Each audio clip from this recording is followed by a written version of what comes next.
ನಾನು ಈ ವರ್ಷನೂ 1-2 ನಾಟಕದಲ್ಲಿ ಮಾಡಿದ್ದೀನಿ. ಪ್ರತಿ ವರ್ಷ ನಾಟಕದಲ್ಲಿ ಮಾಡ್ತಾನೆ ಇರ್ತೀನಿ, ಅಭಿನಯಿಸ್ತಾ ಇರ್ತೀನಿ, ಅದು ರಂಗಭೂಮಿಯಲ್ಲಿ. ಲಾಸ್ಟ್ ನಾನು ಆ್ಯಕ್ಟ್ ಮಾಡಿದ್ದು 1920-21 ಮನ್ಸೂರಿ ಅವ್ರದ್ದು.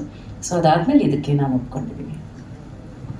ಜಯರಾಮ್ ಸರ್, ಒಂದು ಕಡೆ ಇರುವಂತ ಆ ರಿಲೇಶನ್ಶಿಪ್ ಇನ್ನೂ ಡಿಫ್ರೆಂಟ್ ಆಗಿದೆ. ಅದು ಒಂದು ತಾಯಿ ಮಗಳದ್ದು ರಿಲೇಶನ್ಶಿಪ್, ಇದು ಒಂಥರದ್ದು.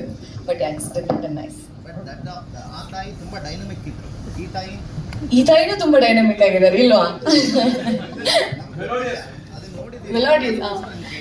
ಹೌದು. ಬಟ್ ಈ ಸಿನಿಮಾ ನೋಡಿ, ನಿಮ್ಗೆ ಇದು ಒಂದು ವಿಭಿನ್ನ ಎಕ್ಸ್ಪೀರಿಯನ್ಸೇ ನಿಮಗೆ ಖಂಡಿತವಾಗ್ಲೂ ಕೊಡುತ್ತೆ. ಅಂಡ್ ಎಲ್ರಿಗೂ ಕನೆಕ್ಟ್ ಆಗುತ್ತೆ ಒಂದಲ್ಲ ಒಂದು ರೀತಿಯಲ್ಲಿ ಅನ್ನೋದು ನನ್ನ ನಂಬಿಕೆ.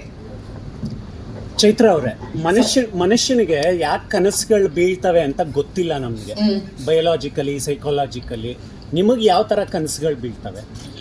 ನನ್ಗ ಈ ಬೆಡ್ ತುದಿಯಿಂದ ಬಿದೋಗ್ತಾ ಇದೀನಿ ಆ ತರ, ಅಯ್ಯೋ ಯಾರು ಹಿಡ್ಕೋತಾ ಇಲ್ಲ ಅನ್ನೋದು ಒಂದು ಕನಸು. ಎಕ್ಸಾಮ್ ಕನಸು, ಅಯ್ಯೋ ಈಗ್ಲೂ.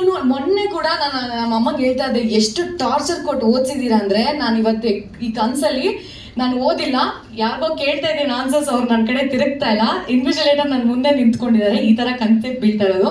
ಸೊ ಬಿಟ್ಟದಾಗ ಕಂಡಿರೋ ಕನ್ಸುಗಳು ಸ್ವಲ್ಪ ನನ್ಸಾಗಿ ಚೆನ್ನಾಗಿ ಖುಷಿ ಕೊಡ್ತಾ ಇದೆ. ಸೊ ಅದು ಕಣ್ಣು ಮುಚ್ಚಿದ ಮೇಲೆ ಒಂದು ಸ್ವಲ್ಪ ನೈಟ್ ಮೇರ್ ಇದೆ ಜಾಸ್ತಿ, ಅದು ಸ್ವಲ್ಪ ನೈಟ್ ಮೇರ್. ಸೊ ಯಾ,